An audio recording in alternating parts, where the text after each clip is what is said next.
இதுவரைக்கும் அன்ஆத்தரைஸ்டா இருக்கக்கூடிய எல்லா ஸ்பெஷல் டீமும் கலைக்கப்படுகின்றன.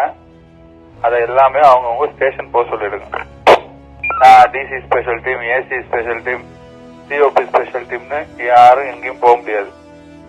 Let them go and do their work. இதுவரைக்கும் அன்ஆத்தரைஸ்டா இருக்கக்கூடிய எல்லா ஸ்பெஷல் டீமும் கலைக்கப்படுகின்றன. அதை எல்லாமே அவங்கவுங்க ஸ்டேஷன் போக சொல்லிடுங்க.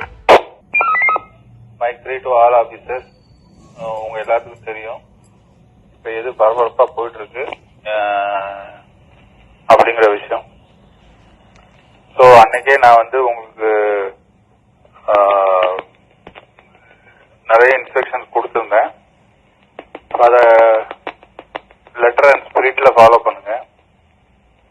மெயினா கஸ்டடி சொல்லியிருந்தேன். 7 o'clock மேல கஸ்டடி இருக்கக்கூடாது அப்படிங்கறத சொல்லியிருந்தேன்.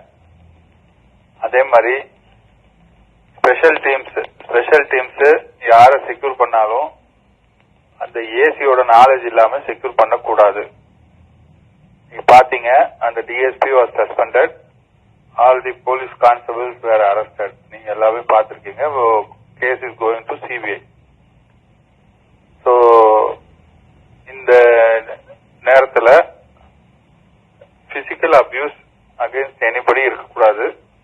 அதை என்ஷூர் பண்ணுங்க. So special teams should function only under the control of AC,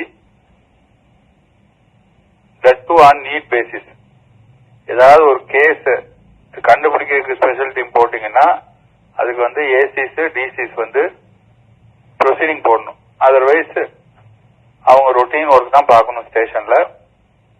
DC special team, AC special team, COP special டீம்னு யாரும் எங்கேயும் போக முடியாது. Let them go and do their work. ஏதாவது ஒரு கேஸ் கண்டுபிடிக்கணும்னா நீங்க ஒரு ப்ரொசீடிங் போடணும். ப்ரொசீடிங் போட்டு அதுக்கப்புறம் ஸ்பெஷல் டீம் கான்ஸ்டியூட் பண்ணுங்க. இது வரைக்கும் அன்ஆத்தரைஸ்டா இருக்கக்கூடிய எல்லா ஸ்பெஷல் டீமும் கலைக்கப்படுகின்றன. அதை எல்லாமே அவங்கவுங்க ஸ்டேஷன் போக சொல்லிடுங்க. ஏதாவது கேஸ் கண்டுபிடிக்கணும்னா நீங்க ஃபார்ம் பண்ணுங்க. So there is no concept call special team. அதே மாதிரி அவங்க யாரை செக்யூர் பண்றாங்க, யாரை இன்ட்ராகேட் பண்றாங்க, என்ன செய்யறாங்க, என்ன விதமான ட்ரீட்மெண்ட் கொடுக்கறாங்க, இது எல்லாமே ஏசிஸோட நாலேஜ்ல தான் நடக்கணும். ACs shall be responsible for everything in his jurisdiction.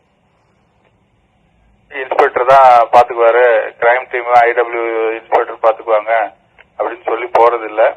கஸ்டடின்னு இருந்ததுன்னா கண்டிப்பா inspector should be available in the police station. Police ஸ்டேஷன்ல இன்ஸ்பெக்டர் கண்டிப்பா இருக்கணும். அதே மாதிரி எல்டர்லி பீப்புள், உமன், சில்ட்ரன் இவங்களை எப்பவுமே ஆப்டர் சன்செட் ஸ்டேஷன் கொண்டு வராதீங்க. வேற ரொம்ப எமர்ஜென்சி, வேற வழி இல்லைன்னா அவங்கள ஹாஸ்பிட்டல்ல வைங்க, depending on their health condition. ட்ரங்கர்ட ஸ்டேஷன் கொண்டு வராதீங்க. போலீஸ் கூட தகராறு பண்றான்னு ஸ்டேஷன் கொண்டு வராதீங்க. பப்ளிக் யாராவது அடிச்சு புடிச்சு கொடுத்தாங்கன்னா அதுவும் ஸ்டேஷன் கொண்டு வராதீங்க. அவங்க எல்லாத்தையும் டைரக்டா ஃபர்ஸ்ட் மெடிக்கல் ட்ரீட்மெண்ட்டுக்கு ஆஸ்பத்திரிக்கு கூட்டு போங்க. இப்ப யாருமே உங்களோட டிடக்ஷன் ரிகவரி எல்லாம் எதுவும் கேட்கறதே இல்ல. அதனால don't concentrate on recovery. Detection scientific மெத்தட்ல டிடக்ட் பண்ணுங்க. ஃபர்ஸ்ட் ஆஃப் ஆல் நான் நேரத்தை சொன்ன மாதிரி வரவன் என்ன பதட்டத்துல இருக்காங்கிறது தெரியாது, அவனுக்கு உடம்புல என்ன விஷயம் இருக்குங்கிறது நமக்கு தெரியாது. So you don't indulge in any sort of other activities.